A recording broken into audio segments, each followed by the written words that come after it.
ठीक आहे. आतापर्यंत सर्वाधिक वेळेला सेंटर स्टेटमध्ये विचारलेला प्रश्न तो म्हणजे राजमन्ना, सरकारिया आणि पुंछ आयोग. आणि आता लास्ट इयरला तर तो सरकारियाबद्दलचा विचारून झालेला आहे. सरकारियाच्या सचिवाबद्दलचा गट प्रश्न विचारून झाला, किती सदस्य कोण होते, सदस्य सचिव कोण होते वगैरे या पद्धतीचा. अतिशय सोपा आणि मजेशीर पार्ट आहे. ह्याला असं थोडंही कुठं अभ्यास आणि काहीतरी सेंटर स्टेट रिलेशन बद्दलचा अफलातून आपण वाचतोय असं काय नाही समजायचं. तुम्हाला बघूनच कळेल की राजमन्नार बद्दल अगदी क्युरिओसिटी ठेवण्यासारख्या मजेशीर गोष्टी आहेत, जे केंद्राने एकही गोष्ट ऐकली नाही आहे. असं एवढं नगण्य व्हॅल्यू दिलेलं आयोग, पण केंद्रावर मजबूत दबाव टाकण्याचा केलेला तामिळनाडूचा प्रयत्न इथे शिकायला मिळतो. आणि सरकार्याने बऱ्याच गोष्टी सांगितल्यात ज्या आयोगाने आपल्याला घटनेच्या पॉईंट ऑफ विचारलेत, पण त्या घटनेत नसून सरकार्याने सांगितलेल्या आहेत. तर या पद्धतीने आपण त्याला बघू तरी काय चाललंय सेंटर स्टेट रिलेशनचं, कोण कसं ऐकतंय, काय चाललंय हे म्हणून बघायचंय. अभ्यास म्हणून बघू नका. प्रेशर जास्त वाढायला लागतं, कारण कोणतीही गोष्ट अपेक्षा ठेवून केली की मग त्यांचं प्रेशर एक्सपेक्टेशन अजून जास्त मजबूत होतो. जर त्याला आपण शिकायचंय, काहीतरी इन्व्हॉल्व व्हायचंय, क्युरिओसिटी व्हायचंय, जे मी तुम्हाला मागे बोललो होतो की आपण जास्तीत जास्त क्युरिओसिटी ठेवून जास्तीत जास्त इन्व्हॉल्व होऊन अभ्यास करत होतो 7वी 8वी 10वी पर्यंत, कारण तोपर्यंत आदर्श गुणवान विद्यार्थी होतो. पण 10वी नंतर आपण विद्यार्थी संपला आपला आहे, आपण मुक्त झालो कॉलेजला असेपर्यंत. आणि कॉलेज नंतर तर डिग्रीला तर आपण बाप माणूस झालेलो होतो की ठीक आहे आपण कोणालाच ऐकत नाही आहे. आणि स्पर्धा परीक्षेमध्ये तर आपण मुक्त प्राणी असतो आहे, कुठलंच कुणाचं काही बंधन नसतं. त्यामुळे मग आपली जी शिकण्याची वृत्ती आहे ना, किंवा आपण त्याच्याकडून काही गोष्टी घेण्याचा प्रयत्न करतो त्या थोड्या थोड्या कमी होतात. आपण पुन्हा एक तर पाठ करतो किंवा काही अपेक्षा ठेवून अभ्यास करतो. तर मला म्हणायचं नाही की ह्याच्यातून काय अपेक्षा नाही, पण म्हणायचा असा उद्देश आहे की ह्याच्यातला जो क्युरिओसिटी पार्ट असतो, जे लहान लेकरांची क्युरिओसिटी असते, तशी ती क्युरिओसिटी तर तेवढी हाय लेवलवरती राहत नाही. आपण जर तसं एक बदली काय नेमकं असं झालं असेल, हे राजमन्नार इथे 69 मध्येच का आले असतील, ह्याचा थोडस जर विचार करायचा प्रयत्न केला तर गोष्टी खूप सोप्या आणि सहज लक्षात राहतात. तर याप्रमाणे जसं लहान लेकरं खेळतात तसं मोठ्या माणसांनी अभ्यास केला पाहिजे असं म्हणतात. आणि तुम्हाला लक्षात आहे, लहान लेकरं खेळताना कशाचंच भान नसतं, ते अमर्याद खेळत असतात.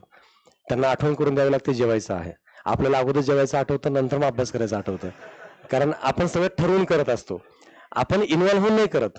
म्हणजे अभ्यास इन्व्हॉल्व असं की मला आठवलंच नाही जेवायचं, असं खूप रेअर टाइमला होतं असं पण आहे, पण खूप रेअर टाइमला, किंवा दिवसातून 2-3 तासच होतं, किंवा आठवड्यातून एखाद्या दिवशी होतं की अरे 1 तास जेवायला लेट झाला, आठवलंच नाही. आपण आता डबा येण्याच्या अगोदर वाट बघत बसतो की नाही डबा येणार आहे. ते काय होतं की आपल्या कामाप्रती किती प्रेम कमी अधिक आहे याचा पुरावा मिळतो. सांगायचा उद्देश आहे, आपलं काम इन्व्हॉल्व होऊन हरवून अभ्यास करता येईल असं त्याला थोडंसं क्युरिओसिटी प्रमाणे बनवलं तर त्याची मजा जास्त येते आणि चांगलं काम प्रोडक्टिव्ह पण व्हायला लागतं. बघूयात, सांगायचा उद्देश होता ह्याला सिरियस न घेता फोकस घ्यायचा आहे. सिरियस घेतलं की काम टेन्शन मध्ये वाढतं.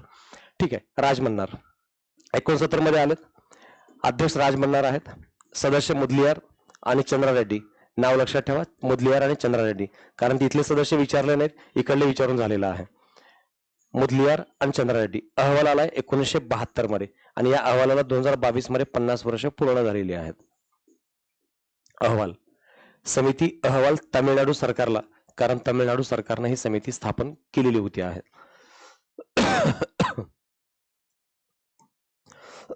कारण तामिळनाडूच्या डीएमके पक्षानं म्हणजे डीएमके सरकारनं सरकारी आयोग राजमन्नार आयोग स्थापन केला होता. स्थापन करायचा उद्देश काय होता, तर केंद्र राज्य संबंधाचं सर्वांगीण परीक्षण करा, सगळ्या बाजूनं यांचं परीक्षण करा आणि राज्याला अधिक स्वायत्तता मिळेल असं सुनिश्चित करा आणि ती घटनेत दुरुस्ती करा. फक्त सूचना देऊ नका, घटनेत पण टाकून द्या राज्याला अधिक अधिकार. हे म्हणजे काय झालं, अमेरिका ऑस्ट्रेलियाप्रमाणे राज्याला अधिक स्वायत्त बनवा, शेष अधिकार राज्याला द्या, असं करा असं तामिळनाडूचं इनडायरेक्ट म्हणणं होतं राजमन्नारच्या माध्यमातून. आम्ही इथं सेंटर मजबूत करता करता परेशान आहोत, स्टेटला मजबूत करायचा प्रश्नच येत नाही आहे. आणि आम्हाला माहिती आहे स्टेटला मजबूत करण्याचे परिणाम काय होणार आहेत हे घटनाकाराने जाणून होते, म्हणून तर त्यांनी संघराज्य पद्धती पूर्ण लागू नाही केली. आणि जर असं आपण केलं तर पहिलं काश्मीर बाहेर पडेल, नंतर पंजाब मधून हा घटक पूर्ण खालिस्तानचा बाहेर पडेल, आणि पूर्वोत्तर राज्य तर वाटच बघतायत थोडं संधी मिळावं बाहेर पडायची. ते 7च्या 7 नवीन राज्य बनतील, तामिळनाडू नवीन राज्य बनेल, कर्नाटक राज्य नवीन बनेल, अशा अनेक राज्य तयार होतील. सोव्हिएत रशियाप्रमाणे जे तुकडे झाले तसे तुकडे व्हायला आपल्याकडे खूप चान्सेस आहेत. पण घटना एवढी मजबूत आहे की आपल्या संघातून कोणीच बाहेर पडू नाही शकत. यामुळेच 75 वर्ष आपण एवढी डायव्हर्सिटी असून सुद्धा इंटिग्रिटी प्रमाणे राहतो. आणि जगातल्या अनेक देशात एकता सगळीच आहे. रशियामध्ये काही एकता कमी नव्हती, पण रशियाचे अनेक तुकडे होऊन गेले.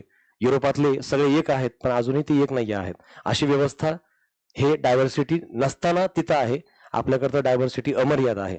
त्यामुळे आपला जे आहे घटनेनुसार सेंटर मजबूत आहे, ते मजबूत राहिलं पाहिजे. राज म्हणणार, आयोगाने शिफारशी काय काय केलेल्या आहेत? केंद्र सरकारनं शिफारशीकडे पूर्ण दुर्लक्ष केलेलं आहे. आता स्ट्रक्चर तुम्हाला समजलं काय आहे. शिफारशी दुर्लक्ष करण्याचं कारण काय पहा. शेष अधिकार राज्याला द्या. कसं शक्य आहे? केंद्र व समवर्ती सूचीतील काही विषय राज्य सूचीत टाका. आम्ही राज्य सूचीतले काढून घेऊन समवर्तीतले काढून घेऊन केंद्राकडे चाललोय आणि हे ते अजून राज्याला मागतायत. राज्य मंत्रिमंडळ राज्यपालाची मर्जी असेपर्यंत काम करेल असं आपण आर्टिकल 164 मध्ये शिकलोय लास्ट लेक्चर मध्ये. तर हे मर्जीपर्यंत जे आहे हे घटनेतून काढून टाका सांगितलं त्याने. हे काढून टाकल्यावर काय होईल? आपोआपच केंद्राचा प्रभाव कमी होईल, कारण इथं राज्यपाल प्रभाव ठेवतो मंत्रिमंडळावर, पण त्यांना नको आहे ते. त्यानंतर नियोजन आयोग बरखास्त करा.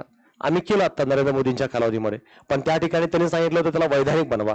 आता आम्ही नीती आयोग आणलंय, पण त्याला वैधानिक स्थान नाही. वैधानिक झालं तर काय होईल? संस्था स्वायत्त बनेल, कायद्यानं अधिकार मिळतील, जे आपण दिलं नाही अजून. आंतरराज्य परिषद लगेच स्थापन करा, हे त्यांनी तेव्हा सांगितलं होतं. आपण 90 मध्ये स्थापन केली. एवढी एक गोष्ट आपण ऐकलेली आहे, जी अंमलात आणलेली आहे. वित्त आयोग ही कायमस्वरूपी संस्था असावी. आपण मगाशी बोललो ही कायमस्वरूपी नाही, त्यांनी सांगितलं होतं कायमस्वरूपी करा. अखिल भारतीय सेवा रद्द करा. All India services, IAS IPS काढून टाका सांगितले.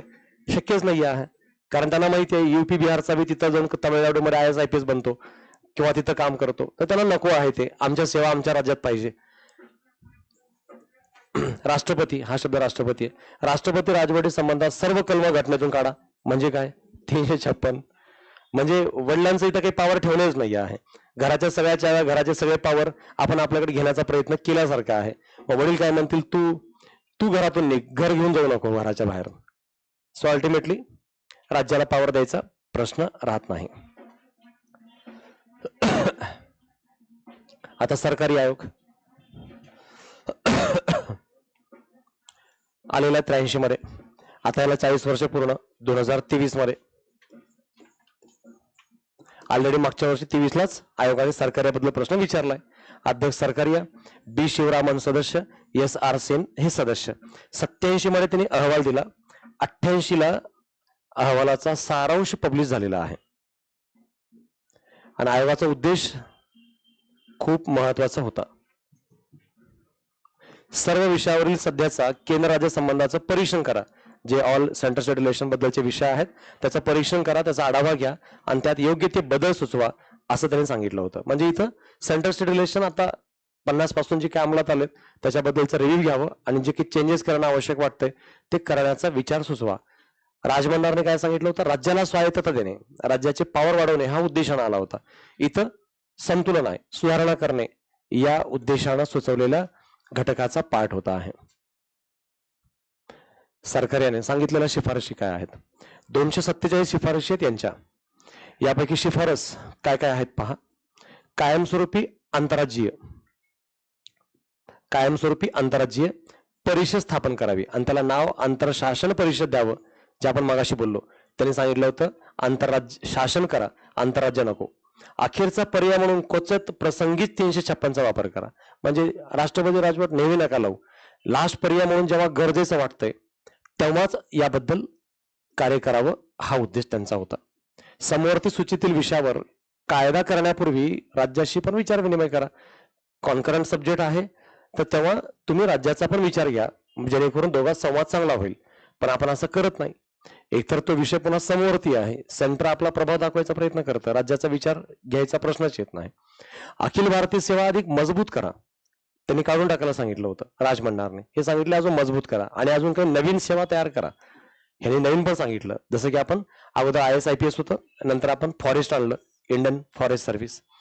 भाषिक अल्पसंख्याक आयुक्त पद पुन्हा कार्यान्वित करा. जे मायनॉरिटी आहे लँग्विस्टिक त्याच्याबद्दल नवीन व्यवस्था स्थापित करा. राष्ट्रीय विकास परिषदेची पुनर्रचना करा. जे आता NDC आहे त्याची पुनर्रचना करा आणि त्याचं नाव बदलून राष्ट्रीय अर्थ व विकास परिषद करा. हे आउटपुट देणारा पॉझिटिव्ह ऑब्जेक्टिव्ह होता, पण अजून आपण बदललाच नाही. राष्ट्रपतीने राज्य विधेयक राखून ठेवल्यास त्याची कारणं राज्य सरकारला द्या, काही संबंध नाही. राज्य सरकारला कारण सांगायचं, असं सध्या आपण बिहेव करतो.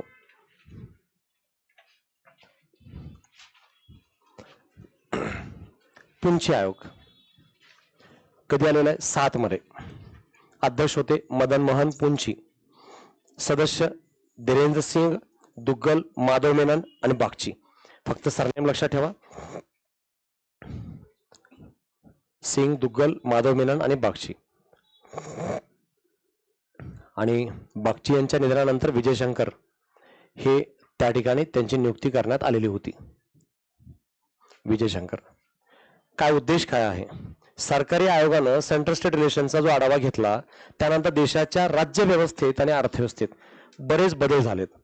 त्या बदलाचा विचार विनिमय घ्या आणि त्या संदर्भात अजून नव्याने सूचना द्या. कारण सरकारी आयोगाच्या बऱ्याच शिफारसी सरकारनं अंमलात आणलेल्या आहेत आणि त्या शिफारशीबद्दल काही बदल करणं ज्या परिस्थितीमध्ये जेव्हा योग्य वाटतंय त्याप्रमाणे त्याच्यात बदल करावा, हा त्याचा हेतू होता. म्हणजे सरकारी याबद्दल काम करायला पुंछ आयोगाला होता, असं लक्षात ठेवा.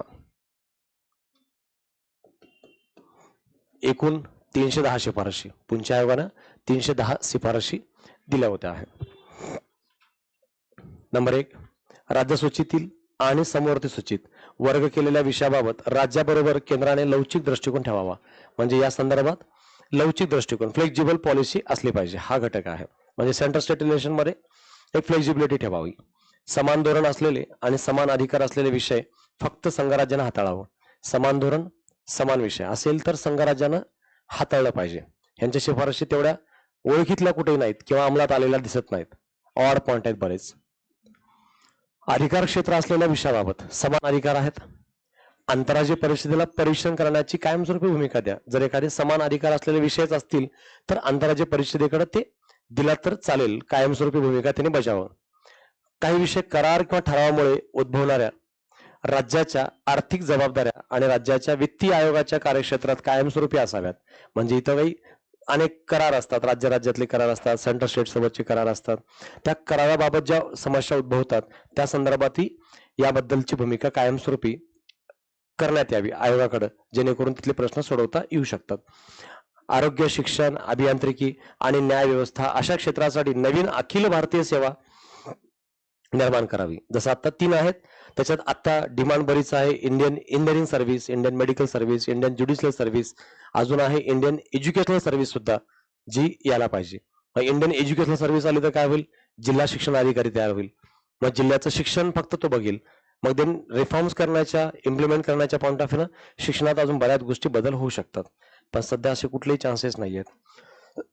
नियोजित खर्च आणि योजनाबाह्य खर्च यातील मुद्द्याच्या भेदाबाबत तज्ज्ञ समिती निर्माण करावी. नियोजित आणि योजनाबाह्य, ज्याला आपण योजना आणि योजनाबाह्य खर्च म्हणतो, याबद्दल काम करणे हा त्यांचा उद्देश होता. आता इथं हेडलाईन टाका. हे जे शिफारशी आहेत, आता हे इथपर्यंतचा मेजर मेन पार्ट जो होता तो संपला. सरकारी राजमंडार आणि पुंछ आयोगाचा. आयोग कधी आलं, त्यांचा अहवाल किती आणि त्यांच्या शिफारशीचा उद्देश काय होता आणि शिफारशी काय होत्या, हे 3 संपलेले आहेत.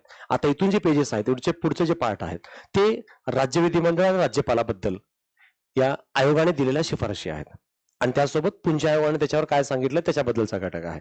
म्हणजे हा पूर्ण पाठ विधानसभा आणि राज्यपालाबद्दल आहे. म्हणून इथं बाजूला लिहून ठेवू शकता.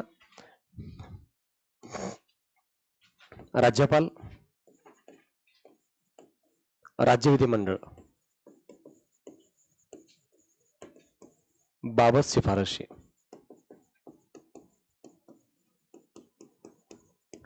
वरच्या शिफारशी सेंट्रल स्टेट रिलेशनच्या बाबतीत ओव्हरऑल होत्या, पण ह्या शिफारशी स्पष्ट राज्याबाबत आहेत. म्हणजे या आयोगाने राज्याबाबत काय काय सांगितलंय, चांगल्या शिफारशी होत्या. सरकारने अंमलात आणलं नाही जास्तीत जास्त, ही वेगळी गोष्ट आहे. काय सांगितलं पहा. विधानसभेत बहुमत असेपर्यंत राज्यपाल मंत्रिमंडळ बरखास्त करू नये. आम्ही अनेक ठिकाणी बहुमत नसतानाही बरखास्त करण्याचा प्रयत्न केलेला आहे. विधानसभेत जर बहुमत आहे त्यांना, तर त्या सरकारला कधी बरखास्त करू नका. एक, पहिलं, राज्यपालाच्या नियुक्तीसाठी मुख्यमंत्र्याशी विचार विनिमय करा आणि ती घटनेत टाका. आपण एकतर आता असं ऐकणार नाही आणि घटनेत तर टाकणारच नाही. कारण महाराष्ट्रामध्ये राज्यपाल कोण नियुक्त करावा हे महाराष्ट्राच्या मुख्यमंत्र्याला आम्ही विचारतच नाही. उलट आम्हाला जे वाटतंय उलट त्याच्यावर जास्त कसं नियंत्रण ठेवता येईल तसा राज्यपाल आणतो. ममता बॅनर्जी ऐकत नसतील तर ममता बॅनर्जीला कंट्रोल करतील राज्यपालच. मग आम्ही राज्यपाल असा ठेवतो की ममता बॅनर्जी सोबत तो चांगलं जेवढं काही प्रभाव ठेवता येईल दबाव ठेवता येईल असा नियुक्त करतो. म्हणजे मजबूत राज्यपाल आणायचा प्रयत्न करतो, वेळोवेळी मर्यादा टाकेल असा. थोडक्यात हे चुकीचं आहे असं सरकारी आयोगाचं म्हणणं होतं. संसदेने मागणी केल्याशिवाय राज्यातील मंत्र्याविरुद्ध चौकशी आयोग स्थापन करू नये. म्हणजे अरविंद केजरीवालची चौकशी करायची आहे किंवा ममता बॅनर्जी चौकशी करायची आहे तर तुम्हाला संसदेत अगोदर डिमांड करावी लागेल आणि मगच तसं चौकशी म्हणजे सीबीआय ईडी वगैरे स्थापन करावं लागेल, हे सरकारने सांगितलंय. असं जर केलं असतं तर अनेकांच्या विरुद्ध अनेक वेळा अशी चौकशी सरकारला करताच नाही आली असती. पण आता सरकार करू शकते कारण असं काही तरतूद नाही, पण करण्याचे ऑब्जेक्टिव्ह चांगले आहेत. अपरिहार्य कारणे वगळता राज्यातील राज्यपालाचा 5 वर्षाचा कार्यकाळ तुम्ही बदलू नका. जे 5 वर्ष आहे त्यांचा ठेवा. आणि ह्या आयोगाने काय केलंय परीक्षेमध्ये आपल्या हे स्टेटमेंट टाकलंय आणि त्याच्या पुढे टाकले फक्त घटनेत आहे, या आर्टिकलमध्ये आहे, त्या आर्टिकलमध्ये आहे. तर हे सगळं सरकारी यांनी सांगितलंय, घटनेत नाहीये. या दृष्टिकोनातून ते आपल्या लक्षात असावं. पुंछ आयोग.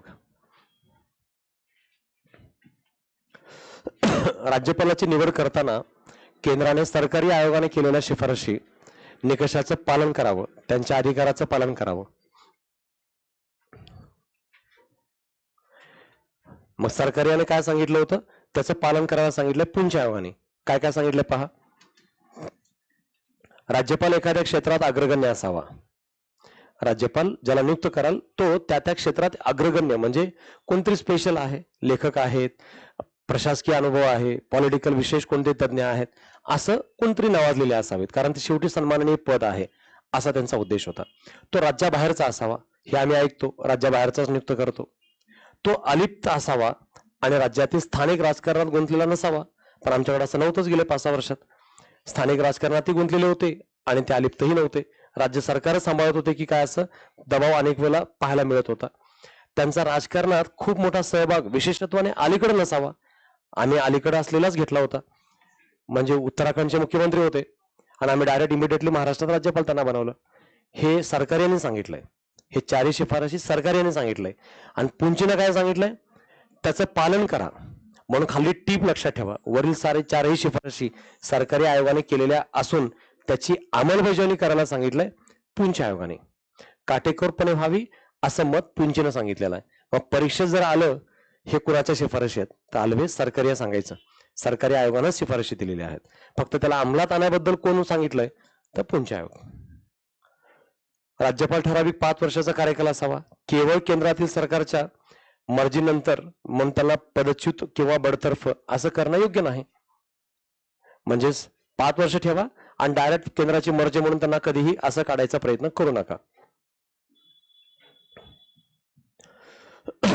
राष्ट्रपतीच्या महाभियोग प्रक्रियेत आवश्यक ते फेरफार करून ती प्रक्रिया राज्यपालाच्या महाभियोगाला लागू करा. जसं राष्ट्रपतीला तुम्ही महाभियोगाद्वारे काढता तसंच काढा असं आमचं म्हणणं नाही. काही बदल करा आणि यांनाही महाभियोग पद्धत लागू करा. जे तुम्ही आता सध्या काढताय तसं काढू नका.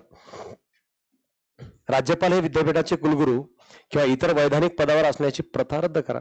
जे आपण राज्यपालाला इतर वैधानिक पदावरही ठेवतो ते मात्र काढून टाका कारण त्यांचा हस्तक्षेप वाढेल. राज्य विधिमंडळाने संमत केलेल्या विधेयकाबाबत राज्यपालाने 6 महिन्यात निर्णय घेऊन त्याला मान्यता द्यावी किंवा ते राष्ट्रपतीच्या विचारात ठेवावं. हेच महाराष्ट्रात झालं होतं आता मागे.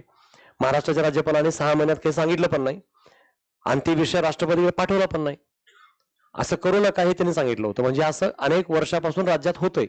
राज्यपाल हा पण म्हणत नाही आणि ना पण म्हणत नाही आणि राष्ट्रपतीकडे पण ठेवत नाही. मग देन वेळ जातो. हेच या ठिकाणी पुंछ आयोगाने या अंतर्गत सांगण्याचा प्रयत्न या माध्यमातून केलेला पाठ आपल्याला बघायला मिळतो. हे सरकारी राज मन्नार आयोगाबद्दलच्या शिफारशीचा विशेष पाठ होता. एक वाक्य जे सरकारी याचा पेज आहे मागचा त्याच्यावर लिहा. सरकारी याचा जो पेज आहे मला वाटतं आहे तुमच्याकडे पेज, माझ्याकडे पॉइंट दिसला नाही. तो पॉइंट आहे तो माझ्याकडे बहुतेक मिसिंग झालेला आहे की आहे. कोणता पेज आहे तो? लास्ट लास्ट टू लास्ट आहे ना.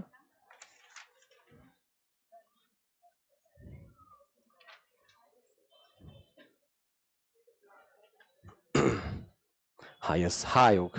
हे वाक्य खूप महत्वाचं आहे, कारण माझ्याकडे असं वाटलं की मिसिंग झालेलं आहे. आयोगाचं प्रसिद्ध वाक्य आहे, जे सरकारी आयोगाने आहे: अति केंद्रीकरणामुळे केंद्रात रक्तदाब वाढतो. मॅक्झिमम सेंट्रलायझेशन. आणि आता आपण बघतोय मॅक्झिमम सेंट्रलायझेशन चालू आहे. सेंटरकडे जास्तीत जास्त अधिकार घेण्याचा प्रयत्न होतोय. मग सेंटरकडे दबाव वाढेल, त्यामुळे परिघावर रक्त अभावाचा घटक निर्माण होईल, रक्ताचा अभाव तयार होईल. म्हणजे सगळं ब्लड सर्क्युलेशन मेंदूकडे चाललं असेल. मग जर हात पाय आणि बॉडी कुठेही जर ब्लड सर्क्युलेशन होत नसेल तर आपण जिवंत राहायचा प्रश्नच येत नाही. अगदी तसंच त्यांनी सेंट्रल स्टेट रिलेशन बद्दल हे वाक्य सांगितलंय, जे महत्वाचं कोट आहे सरकारी आयोगाचं, जे त्यांची ओळख करून देणारं आणि केंद्राच्या संबंधाचं विशेष वर्णन करणारं वाक्य आहे. त्यामुळे या पद्धतीनेही याच्याकडे लक्षात ठेवावं. इथं सेंट्रल स्टेट रिलेशन मधले हे राहिलेले आपले तीनही आयोग, जो सरकारी आयोग, राजमन्नार आयोग आणि पुंछ आयोग, जे एक्झामच्या पॉईंट ऑफ व्ह्यू 3 पैकी एकावर नेहमी आयोग प्रश्न विचारताना दिसतंय, तर हे तीनही इथं आपले समाप्त होतात आणि सेंट्रल स्टेट रिलेशनच्या रिलेटेड ज्याला आपण बघतो त्या 3 आयोगाचा पार्ट इथे फिनिश होतो आहे.